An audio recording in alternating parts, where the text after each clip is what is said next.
কি অবস্থা মোনা? ঈদ মুবারক। ধন্যবাদ জানাই মায়ের দোয়া ক্রিকেট টিম, যারা আমাদেরকে ঈদের আনন্দটা দ্বিগুণ বাড়িয়ে দিয়েছে। বাংলাদেশ নেপালের সাথে দুর্দান্ত এক জয় নিয়ে মাঠ ছাড়ছে, তাতে আমরা খুবই আনন্দিত। আমরা সত্যি অসাধারণ খেলছে বাংলার দামাল ছেলেরা, মায়ের দোয়া ক্রিকেট টিম। ধন্যবাদ জানাই আপনাদেরকে।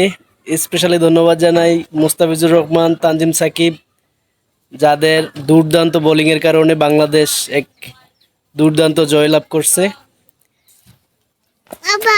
আসলে গতকাল রাতে সারা টেনশনে ছিলাম, খুব বেশি একটা ঘুমাইতে পারি নাই, কারণ খুবই চিন্তিত ছিলাম যে বাংলাদেশ কীরকম খেলে বা কী করে সেটা নিয়ে। তো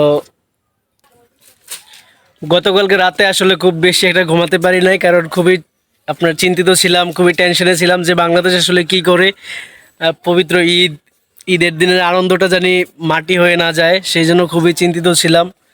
তো শুক্রিয়া যে বাংলাদেশের দামাল ছেলেরা এক দুর্দান্ত জয়লাভ করছে, তাতে আমরা খুবই আনন্দিত এবং আমরা খুবই গর্বিত। অবশ্য প্রথম খুবই চিন্তিত ছিলাম, কারণ হচ্ছে যে যখন মাহমুদুল্লাহ রিয়াদ আমাদের ওপেনিং ব্যাটসম্যানরা ভালো করতে পারে নাই, সেই জন্য খুবই চিন্তিত ছিলাম। তো আসলে খুবই কষ্ট পাইছিলাম, যারা এইভাবে আসলে আমাদের আপনার 30 রানে 4 উইকেট চলে গেছে, 50 রানে 5 উইকেট চলে গেছে, এটা আসলে খুবই চিন্তিত ছিলাম সত্যি কথা বলতে। তো যাই হোক, পরবর্তীতে ম্যাচটা খুবই সুন্দরভাবে মুস্তাফিজুর রহমান, তানজিম সাকিব ম্যাচটার মোড় ঘুরিয়ে দিয়েছে, তাতে বাংলাদেশের জন্য কাজটা খুবই সহজ হয়ে গেছে, বাংলাদেশের ছেলেদের জন্য। তো আমরা তাদের জন্য দোয়া করি, তারা ভালো খেলুক। আসলে তারা মাঠে যখন 11 জন জিতে, তখন পুরো জিতে যায় পুরো বাংলাদেশ, জিতে যায় গোটা বাংলাদেশ। তারা জিতলে জিতে যায় পুরো দেশ। তো তাতে আমরা খুবই আনন্দিত।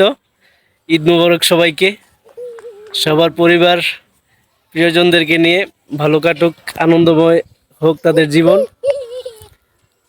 সেই জন্য দোয়া করি। আর আমরা অপেক্ষায় থাকলাম পরবর্তী ম্যাচের জন্য। যাই হোক, অনেক ট্রল করি, অনেক সময় যে এদের বিপক্ষে যে কথা বলি, কারণ হচ্ছে যে আমাদের ক্রিকেটটা হচ্ছে আবেগের জায়গা।